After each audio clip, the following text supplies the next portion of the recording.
Welcome to episode 23 of The Guardians. We're not Michael Jordan, nor can we jump really super high, but man, can we fangirl about Overwatch.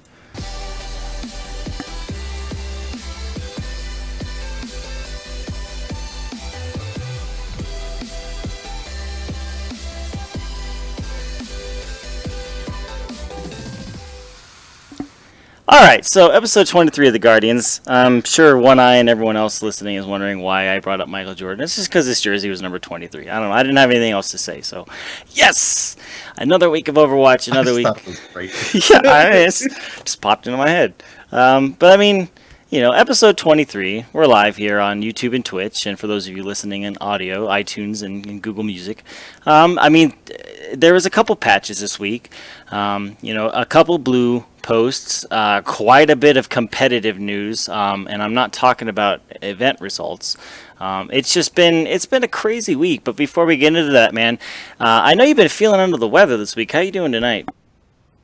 Still not feeling the best, but I got a little bit of sleep and, made some pretty simple dinner tonight. Just gonna eat some soup. It'll be nice. I'll finally get a chance to feel better this weekend, so. Nice, yeah. Anything exciting? I know you're talking about something that came in that you're super excited about. I guess I'll go ahead and plug it right now. For those of you who just watch the show and don't necessarily follow me on Twitter or anything else I do, I'm a little bit of a board game tabletop geek, and I'm really excited because the new Drinking Quest game just came in. I've got it right here, like literally just came in my mail, 4 minutes before we started the show. So I just opened it up, looked at the dice and the cards, and oh man, I'm super excited to sink my teeth into them. I love simple RPGs. I can play them with my friends and my roommates and stuff, so it's good. Yeah, and I actually got to talk to the creator of the first Kickstarter Drinking Quest, and I mean, he followed me on Twitter for a while, and he's a good guy. It's a good time. Like, it's a lot of fun. I have fun playing it with my friends. Maybe I'll drive up and we'll play it sometime with the group. But it's good. Like, it's fun. But anyways, this show's about Overwatch. We're talking about Drinking Quest. So let's jump right into it. Like I said, there was a lot that happened in the competitive / esports realm this week. We'll go over the results first, and then we'll go through the news, because there's a bit of it. Those of you who follow along in the competitive scene know that there's a lot of good organizations out there, and there's a lot of good esports organizations that are looking to pick up teams, and we will get into that. But first, as we do every week, Gosu releases their power rankings every month. Usually Conchu is on, and we kind of rib each other over Envious and Cloud9. There have been some new players that have jumped into the fray, and for the North American side, the July power rankings were released. As really to be expected, Envious was number 1 in the rankings, Cloud9 number 2, TSM was number 3, and Fnatic was number 4. Interesting side note, Envious went 23-0 in their July matches. They did not drop a single set to anybody they played. They are super impressive results. Yeah, that's insane. The only team, and I looked at the top 50, they are the only team in the entire Overwatch world globally that went undefeated for an entire month. There was another team that only lost one match. We're going to get into that after the EU rankings, which were released, Gosu Power Rankings. Misfits were first. They've been really performing well, so no surprise there. Reunited was second, Creation Esports third, with Rogue rounding out that top 4. I mean, it's names we're used to seeing. And then the Oceanic Power Rankings are still in flux. They don't really have anything official, but I figured I'd throw them in here because, like I said, there was another team. They didn't go undefeated, but Untitled Spreadsheet is the top Oceanic / Asian Pacific team in the world. They went 15-1 in their tournaments for the month of July. I mean, there's another team, Chiefs, who is the second team on the power rankings for Asia Pacific. They pretty much held the top spot all the way through February, March, April, May. There was another team, Just a Minute Gaming, that was right up there that were giving them some troubles.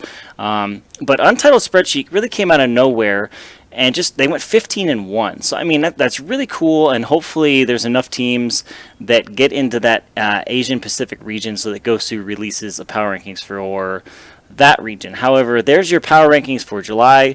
Cloud9 still actually is number 2 in the world. Envious and Cloud9 are 1-2 in NA and in the world. But I mean, it's no surprise. Those are names we're expected to see. Like that we've seen them around. They got a strong roster. That's just how it is. So I mean, Nothing too surprising. Do like seeing TSM on there. yeah, You know, go Tifa and also go TSM. Like I said, a little bit of a fanboy. So I finally have an organization to cheer. yes, yes, and I have no problems because those of you who follow League of Legends know that TSM and Cloud9 pretty much scrimmed each other. They were sister organizations back when Cloud9 was Quantic Gaming, before Cloud9 became Jack Etienne, who is the owner, founder of Cloud9, worked for TSM. Like they're really close. So the fact that TSM is doing really well, and Tifa, awesome, being that team manager, it's nice to see them up there. So they're kind of my second team behind Cloud9 that I cheer for. So it's kind of like a double whammy for me. Hold on one sec. My dogs are barking. If you want to handle the E-League Face It results real quick. Sure, no problem. So the E-League and Face It Overwatch Open is going on right now, and the NA qualifier, Cloud9 qualified finally, which I'm sure they're extremely happy about. This is the $300,000 tournament that's getting broadcast on TBS, I believe. And besides Cloud9, Luminosity stands with 22 points. Fnatic and Team Liquid both stand with 14 points each. And then Mix Up is third with 36 overall points, and TSM standing in fourth. And that's for the NA qualifiers. On the EU qualifier side, Rogue qualified this week. Once again, congratulations to them. With Reunited standing in second with 22 points, Too Strong and Creation Esports standing at 14 points each. And then Reunited and Inox with 30 total qualifier points, and Creation having 28. And once again, this is a really long-running tournament, so each week teams will get seeded in, and then judging off of points will be when they'll get seats in the tournament as well. And this is one of the big two tournaments. E-League and ESL are the ones that teams are really vying for, because that's where the big prize money's at. Yep. And I actually was able to find a table for the total qualification points. I still don't know what the threshold is. I don't know like how many points teams are supposed to have. All I know is the first place team each week qualifies, and the table showed Mix Up and TSM with their qualification points. It had the points from week 1, it had the points from week 2, and I went, cool, I'm going to include them. So I did that, so at least we have a point total. Maybe it's 50 points, I don't know. But they are in third and fourth place with those points. Cloud9 joining Envious in North America, and then Rogue joining Misfits so far that has qualified.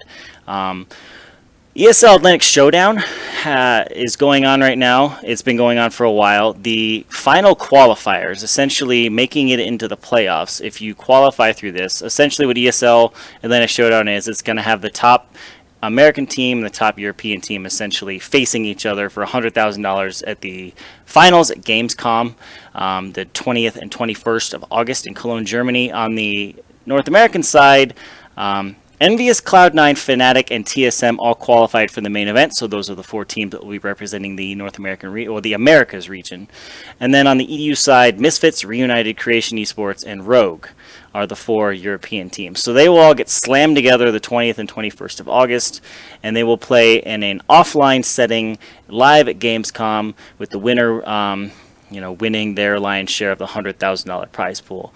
And then Beyond the Summit's going on right now. I would have had results for you guys live. However, they were having technical difficulties. One of the shoutcasters dropped out, so they were delayed a little bit. But as of right now, Cloud9 and Team Liquid are playing in the losers finals. The winner moves on to the grand finals to face Envious, and that's it. That's the grand finals. So whoever wins, those are your last 3 teams in Beyond the Summit. Cloud9, Team Liquid, and Envious, names we're used to seeing or used to talking about. So good luck to Cloud9, and that's that. So, excuse me. There were some acquisitions this week. As we report when they come out. Ninjas in Pajamas, which is a big Counter-Strike team. They had a couple seasons of League of Legends teams where they performed really well.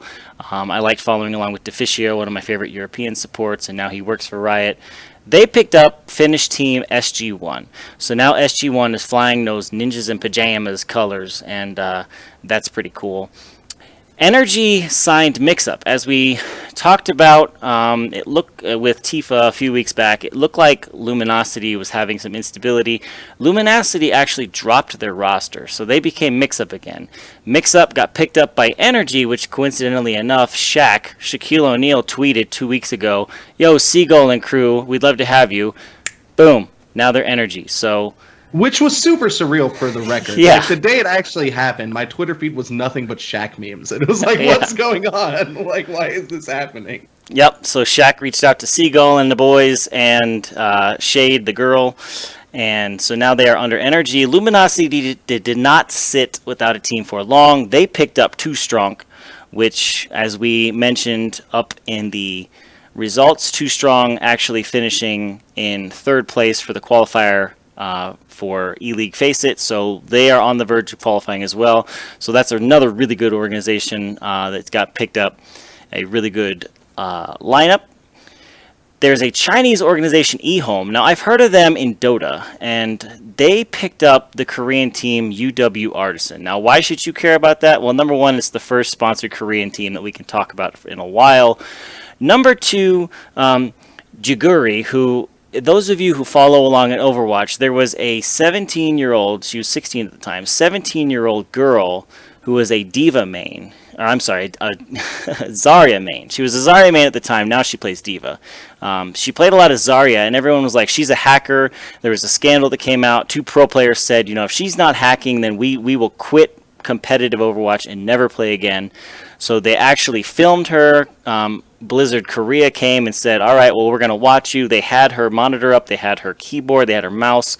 She was just that good at Zarya. Like, I talked about her and said that I watched her play. So she was on UW Artisan. They got picked up by the Chinese organization eHome. So now there is a sponsored Korean team. Look out. Our Korean overlords are knocking on the door. The other thing, too, is eHome is a giant name. Yeah. For those of you who don't know, eHome is like the foundation of Chinese Dota.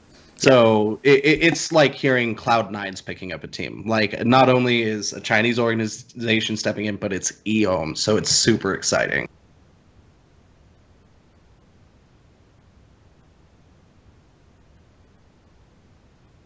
Oop, we lose you, bud? Am I back? Yeah, sorry. I think you muted there for a second after I mentioned eHome. Yeah, no. I was saying that it's really exciting that we're seeing some Asian sponsorship. And then there were 2 other moves. One Shot was picked up by Method. Those of you who follow along in hardcore raiding for World of Warcraft, Method is one of the 2 guilds that gets invited pretty much annually to BlizzCon to compete in timed raids against the other team midwinter. Usually it's midwinter. But Method picked up One Shot. And then H2K picked up a random unknown roster of Kids Next Door. It features Esper, for those of you who followed along and you were around when not Enigma was a thing, back when Enigma and Seagull were on a team, and they were usually challenging Hubris, which later moved on to become Envious, which got dropped and picked up to become Nubris, and now they're Fnatic. Are you following along? Anyways, Esper was on that team. Now Kids Next Door has been rebranded as H2K, which is a European organization, having some success right now in Counter-Strike and also League of Legends. So now they have an Overwatch team. So I mean, those are some pretty cool acquisitions. Just like dropped in a week. I mean, it's just like, okay, well, this is sweet. All these names that we can follow along with now. Really, no surprise. These are some names that you and I both know. I mean, so it's going to be cool to track their progress and see how they do in all of these competitions. If I was a larger organization right now trying to get into Overwatch, though, I would be sweating at this point. Because now, all of a sudden, even though we've been talking about these teams forever, there aren't that many left that are unsigned. And at this point, there are so many organizations in the mix that I'm pretty sure we are looking at the solid foundation of Overwatch esports. I mean, it's great. We've been waiting for how long now? And it's just everybody's in. Hats are in the ring. It's time to go. That's very true. I mean, and if you want to get a good team, organizations out there that are still looking on the wings, CLG, I'm looking at you. I know you're big into the FPS scene. There are still rosters out there, but they're getting thinner and thinner. So make sure that you guys follow along. I mean, there's a lot of organizations out there, and chances are one of your favorite organizations, if they haven't picked up a team, they will soon. So we're going to be following along. But there was another thing that was announced, and it caused a little bit of controversy simply because people were like, "What?" But I think it's cool. The Overwatch World Cup was announced earlier yesterday, right before, in fact, One Eye and I were about to start streaming. We saw it was announced. Essentially, it is comprised of 4 phases. There's 3 main regions. There's the Americas, which has 9 countries, Europe with 36 countries, and APAC, or the Asia Pacific region, has 13 countries.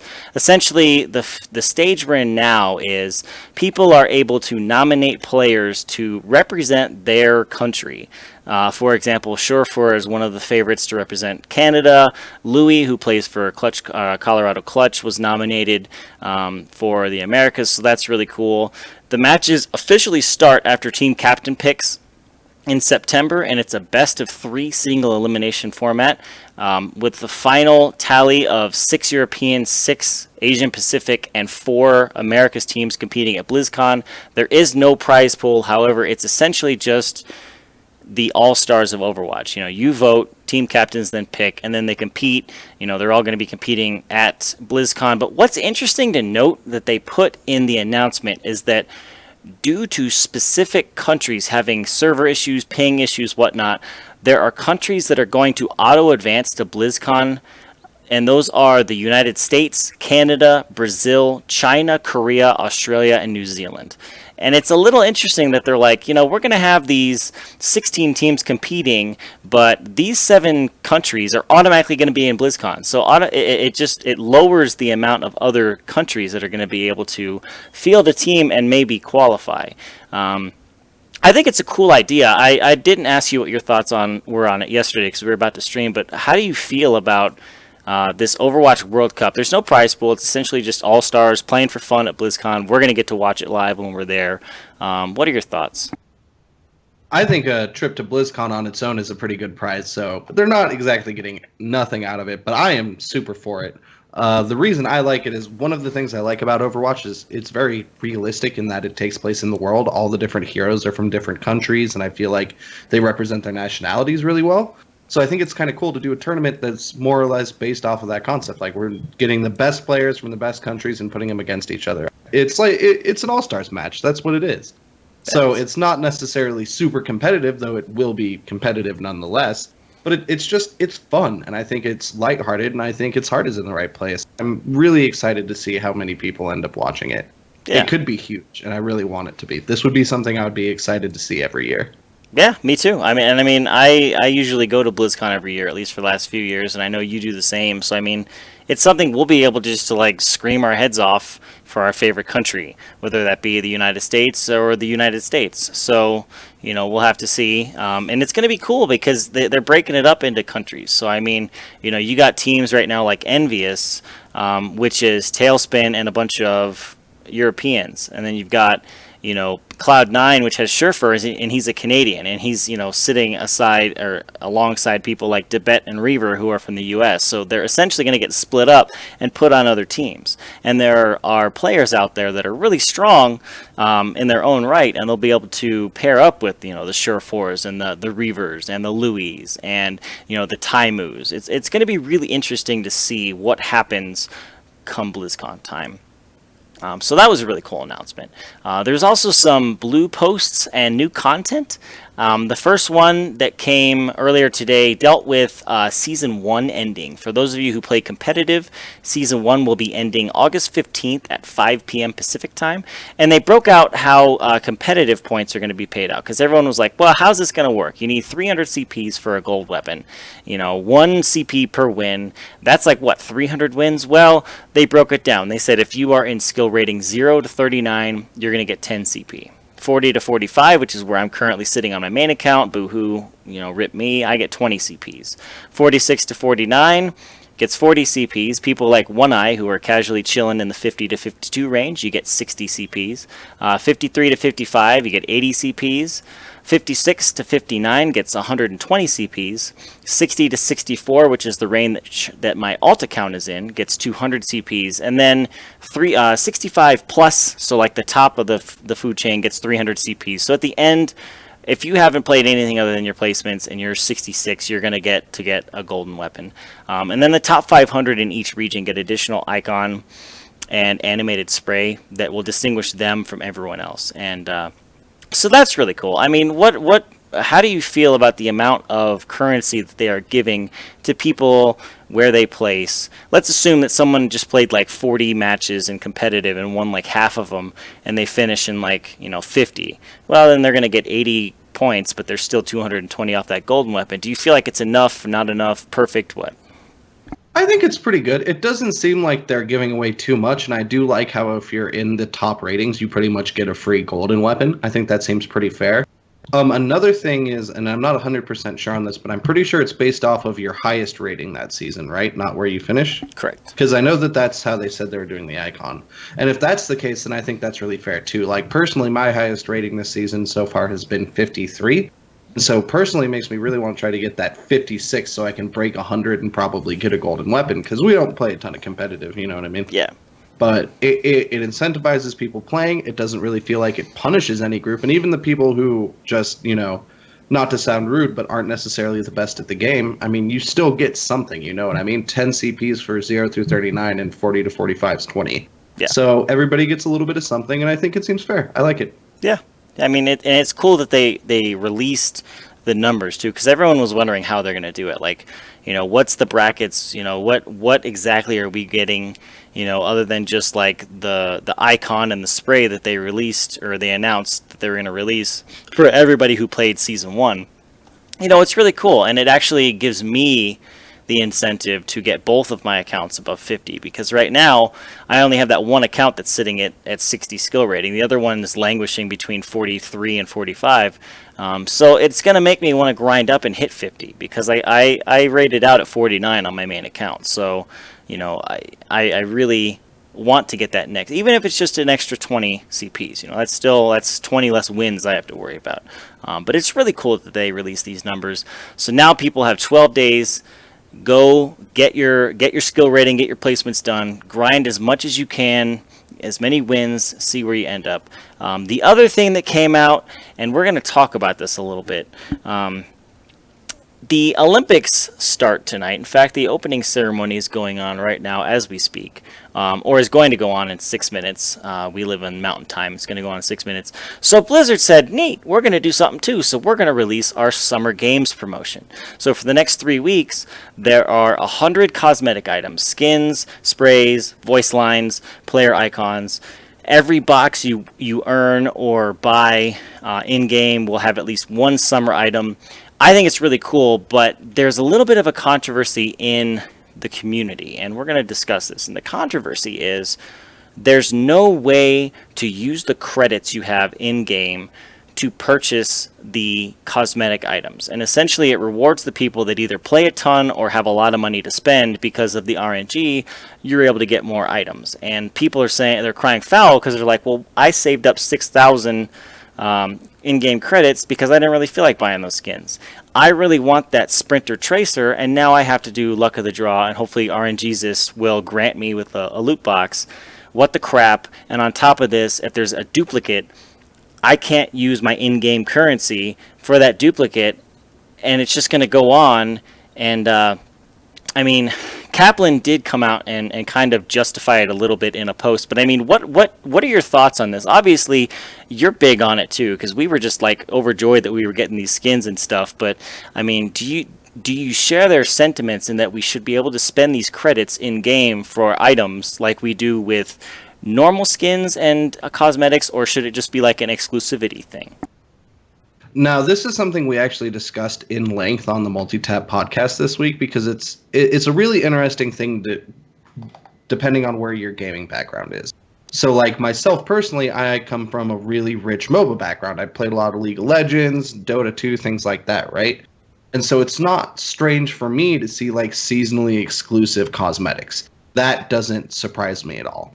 One thing that I like is that you can still earn the cosmetics for free. These are the exact same boxes you're getting. It's not like you earn them any slower or anything like that. And then in addition, the new brawl that they added, which we'll cover here in a little bit, gives you really fair experience for how quickly it goes. We've had a really easy time grinding out boxes. I mean, considerably easier than we've had leveling up our accounts at all. You know what I mean? Yeah. So it doesn't really shock me at all. I do think it's a little bit of a bummer that you can't purchase them with currency, but it doesn't really upset me. Like, I would like to live in a world where, yeah, I could buy it with currency. And on the same note, it doesn't really make them as special, you know what I mean? Mm-hmm. And there are a lot of people who think that that argument is incredibly weak and all that. But as far as I'm concerned, the fact that you're still getting free boxes, the fact that you can arguably get them faster than you normally would, it seems to me like it rewards players who are playing the game right now. And that's kind of what it's designed to do. I don't really feel like it's a cash grab. I don't really feel like it's punishing players. And I know that there's some people who do feel like that. If I were to honestly change anything about the system at all, right, I wouldn't make it so you could buy the skins. I wouldn't make it so you could buy the skins. They would cost double as much or anything like that. What I would change is I would add a system where, just like in Hearthstone, you could purchase loot boxes with currency. That is what I would change. That would be the one thing I would move around, and I think it would make... I mean, you couldn't really complain about it being unfair then, you know what I mean? Mm-hmm. But I really don't have a problem with it. It makes them feel special, genuinely.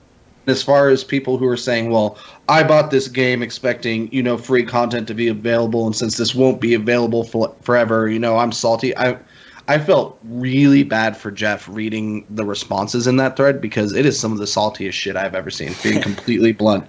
Like, it blows me away, because I don't think it's that bad. I really don't. In all honesty, since the patch came out, I have earned considerably more legendaries than I have any other time. And I'm sure that's just luck, but everybody I'm talking to, including like Jay Dubious from Multitap and stuff, even though, yeah, we're opening some duplicate legendaries, it's way more legendaries than I've ever seen, you know what I mean? Yeah. And I think so far I've opened maybe 13, 14 boxes, something like that. And I have a bunch of the skins I wanted. I have one of the highlight intros, which are awesome. I have tons of funny voice lines and icons. Like, I don't really feel the pain. And this is not to sound rude, but it seems to me like it's a lot of people complaining about entitlement. Yeah. Because Blizzard promised free maps and free characters, which A, they really didn't have to, and B, they've lived up to. They haven't lied about that at all. So I think if they want to add like seasonal skins and things like that people can earn and unlock during certain times of the year, I think that's great. It makes them special. It makes them unique. You feel cool wearing it. I'm really genuinely surprised at how furious people are about it. It blows me away. And like I said, on the Multitap podcast, we had Nico, who doesn't play games like this, talk about how he could see why that would be unfun. And it's just strange to me because, like I said, I guess it's just so indoctrinated into my mind that, yeah, exclusive skins, that's just how that works. You know what I mean? Mm-hmm. But I think it's cool. Personally, I like it. I don't have a problem with the system. I'm in favor of it.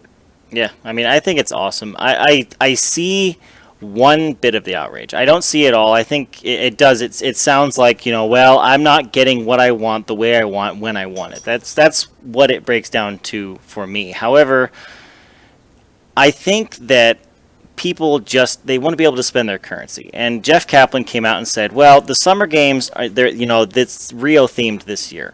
The summer games are going to be a yearly thing. It's going to happen every summer.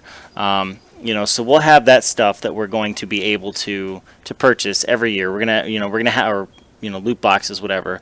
My thing is, if you're gonna have an event like Summer Games, and it's gonna be special, and it's gonna be like a one-time thing for 2 or 3 weeks, have a different currency so you're able to save up that current like special currency. So when you're opening these loot boxes, you have that currency, because as Blizzard always does, they're going to have something for Halloween. They're going to have something for the holidays. They're going to have something around, February 14th for Valentine's Day. I mean, they always do that stuff in all of their games. So have a different currency specifically for that. So if someone's like, well, I only want one skin, but there might be some skins I want around Halloween. Holy crap, that Witch Mercy skin. Not that I'm confirming anything. This is just what somebody brought up, and it actually totally fits. So Witch Mercy is awesome, and I would buy that. Have a separate currency. So at least you can buy that in game. Or, as you brought up and you said you don't really care, and then the more I thought about it, the more I was like, nah, it's kind of a stupid idea. Have them cost double. Like do something for the people who are buying these boxes, who are playing a bunch, who really want everything. I mean, there's only 5 skins I want, and I've gotten like 3 of them already. So I will eventually get those other 2, and if I don't, I might cry a little bit, but I'm not going to, be super salty. So I mean, it is what it is, and people will complain about anything. I really think Blizzard is doing the right thing in the fact that they gave us Anna for free. There's a new game mode during the summer games that we're getting to play for free. I don't see what the issue is. So whatever. It'll get played out the way it's going to get played out, and people will get their skins, and it's whatever. We've been hinting at this new game mode, and it was released in a patch. Why don't you go ahead and just go over the highlights of the patch that happened this past weekend and what it all entailed? Yeah, so normally we go really detailed into patch notes, but this week we're not necessarily going to, because while this patch was extremely large, it was almost entirely made up of cosmetics and bug fixes. So we're going to just kind of go over the big points on the patch notes instead of just going over the non-stop barrage of quality of life that happened. So the main thing is that they added Summer Games this patch, and the Summer Games patch came with over 100 cosmetics unique to the Summer Games, including things like weightlifting Zarya, sprinting hurdle intros for Tracer, things like that. Really fun cosmetics, and it also introduced a new brawl, which is an entirely new game mode called Lucio Ball. And the way Lucio Ball works is it's a 3v3 game mode that's played on a soccer field with some jump pads. And as Lucio, you can only sit in the speed boost aura, and you can melee and use your bump back ability to push a giant soccer ball into the opponent's goal. When you use Sound Barrier, instead of giving a giant health shield, it pulls the ball directly towards you. And it's a really fun game mode. It moves really fast. It's best of 4 minutes, I want to say. And then if it goes into overtime because of a tie, then the first team to score wins it flat out. And it is extremely fun. I think that is easily the most important part of the patch is Lucio Ball. We've been playing it pretty nonstop. Yep. Besides that, in terms of general updates, for competitive play, players who leave a competitive match before its conclusion will now have to wait at least 10 minutes before joining another competitive match. And during subsequent rounds on assault maps like on Hanamura, Temple of Anubis, and Volskaya, the amount of time provided for a team to assemble has been reduced as well. As far as map balancing is concerned, they have adjusted a bunch of small points on Watchpoint Gibraltar to make sure that it just feels more balanced for attacking and defending and doesn't favor one or the other. And really, that's more or less everything that was in the patch. Besides that, it was just some quality of life changes and UI stuff, so nothing really important at all. Yeah, I mean, it was a patch. And there was another one on August 3rd, the day after, and the patch notes got updated and edited, but I didn't see what they added or changed. I didn't really I didn't see a difference in the game either. Like, wow. It might have just been feel it. No, it might have been some bug fixes, maybe with Lucio Ball, but it's a ton of fun. Like, even when we're losing, I got this big old smile on my face, and the physics of the ball are a little weird. But I mean, it's fun. You get to play Lucio. You get to play 3-on-3 Lucio. Some people bug out and get to play, Torbjorn or McCree, and that's like one in every 1,000 games or whatever. But I mean, that's a Hanzo. What? Like, yeah.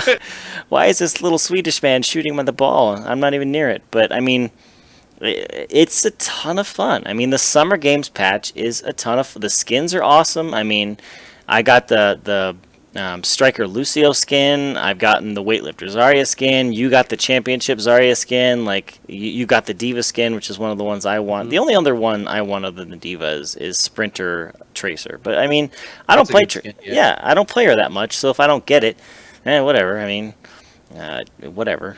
But I mean, it's a cool patch. And we get to do this for the next couple of weeks. It's a lot of fun. I really do like Lucio Ball. I feel like compliments are due where they are deserved, and I feel like Blizzard made a really fun brawl with this. Normally when we look at brawls, it's more or less just custom games with custom rules, but this is the first one where it feels like a new game and a new map and all of that. You know what I mean? So even though, I mean, it's kind of easy to get burnt, it's not something you'd want to play for like 8 hours straight, you know what I mean? Yeah. It's still really fun and exactly what you'd want out of a brawl. It's just fast, it's quick, and it's enjoyable. I love it. It's really good. Yeah, I mean, And hopefully, people are saying they hope it's a permanent edition. I don't want it to be permanent edition because it's a lot of fun. There's going to be a point where it's not that much fun, and then they're going to take it out of the game. And then 2 months down the road, you're going to go, man, I really wish they released a mode like Lucio Ball again.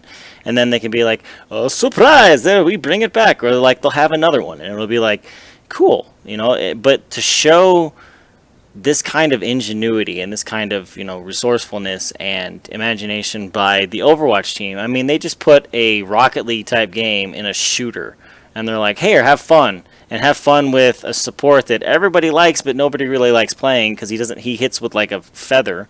And you're like, "Hey, this is where he excels, shooting balls into goals, awesome!" And I mean, it's a lot of fun. It's a fun game mode. It was a fun patch, so. It was really cool. It was really cool. It was a good week in Overwatch. And then I know that there were two community spotlights that really kind of stuck out to you. And I know one of them is my current desktop background. Yeah, it is. Why don't you go ahead and talk about what they are?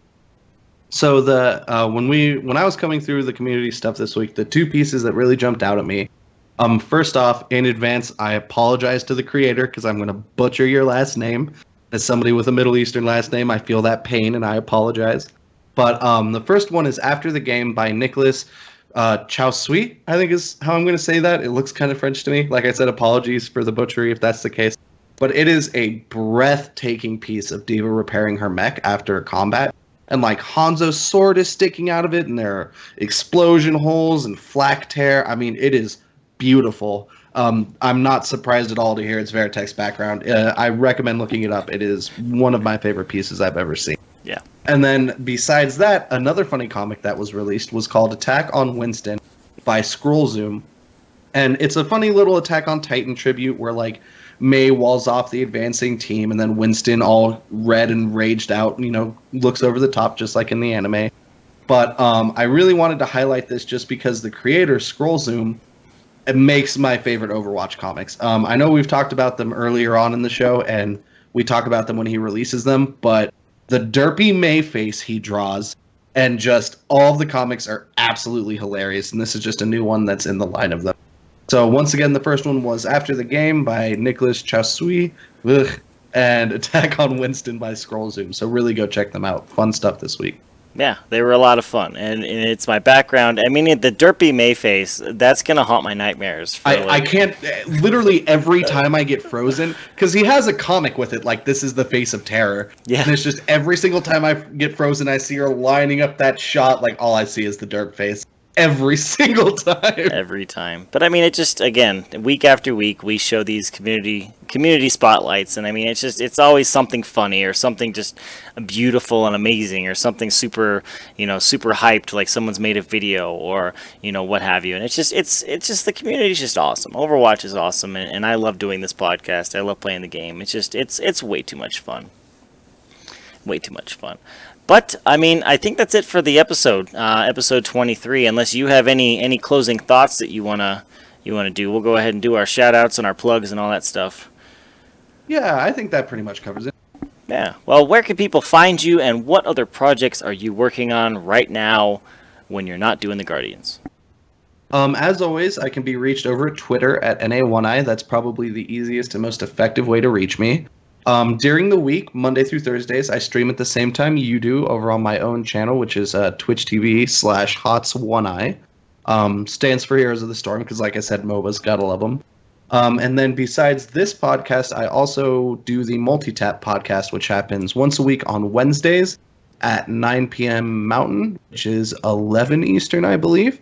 And normally I like to tease what the next episode is, and I'm really excited for this week's Multitap podcast, because it is our first Netflix binge watch podcast, and we're having 6 people on to discuss Stranger Things. So it is going to be a very long episode. It is going to have a ton of interesting people and opinions. We're going to get Jay Dubious, Avalanche Jared, Daria Plays. It's going to be a killer roster, and I am beyond excited for the episode. So if that is a show you are interested in or anything like that, please feel free to come by, because it's going to be a good one. Stranger Things is so freaking good. Like, I cannot wait for the second season. And the creator came out and said it'd be stupid not to do a second season. Like, who are we kidding? We're gonna do it. And the big question is when. So I mean, maybe 2017. Hopefully, Netflix is just pumping out show after show. That's just so good. Like we finished The Unbreakable Kimmy Schmidt, and we're tearing into Broadchurch now, and that's another show that's just awesome. But I mean, Stranger Things is just so sick. That 80s vibe is just like, oh, it's killer. But I'm super excited to do the episode. Everyone's so passionate about the show, and it's so good, and I'm just beyond excited. Fair heads up, there probably will be a good amount of spoilers, but at this point, I don't think I've met people who haven't watched it. So no, I mean everybody's watched it. But well, cool. I might tune in and watch that episode live since I'm not working night shifts anymore. I might be able to catch a few minutes of it in between kid time and wife time. Do some multi-tap time. But as for me, you could find me anywhere. Twitter.com/VeritechGG, Twitch.tv/VeritechGG, YouTube.com/VeritechGG, Gaming.youtube.com/VeritechGG. Or if you are just really lazy and you have your homepage set to YouTube, you can just type in Veritech. I'm the top option. I'm the awesomest, biggest, coolest. I've got like 6,000 videos and like 5 subscribers. Love Veritech. I do want to plug, I'm going to start doing more Let's Plays, and I'm going to get back to my How to Overwatch for Beginners series. That's been on hiatus for like 2 months, and I really have no excuse not to continue it anymore. So today I played through Telltale Games' new release, Batman, the Telltale series. The first episode, Realm of Shadows, was released, and I played through that. It took me about 2 hours, and broke it up into 7 segments. So part 1 was already released. If you guys go check it out on my video or on my channel. Part 1 of that Let's Play. Part 2 will get released tomorrow, and there will be a new part released every day until the final Part 7 is released a week from today. Really good game. If you guys haven't played it, check it out. Telltale makes amazing games. If you guys haven't played, like, Wolf Among Us, I mean, it really makes you think. There was a decision I had to make in the Batman game where I made the decision and I was like, yeah! And then like 30 seconds later, I was like, why did I do that? Like, it really made me regret making that choice. And sounds like Telltale, though, man. Yeah. Those are so good. It's really good. So go check out my Let's Play for Batman, the Telltale series. Part 1 is out now. But as for the Guardians, you can follow us on Twitter at GuardiansOW, and we live stream every Friday at 5 p.m. Pacific, 8 p.m. Eastern, on Twitch, on my channel, VeritechGG, on YouTube. The link usually gets tweeted out about 30 minutes prior because YouTube does that wonderful thing where I can set up an event and it has its own URL.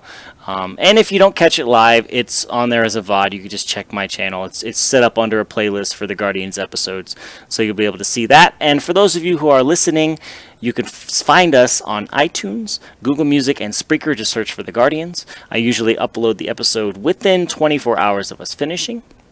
But that's it. That's episode 23.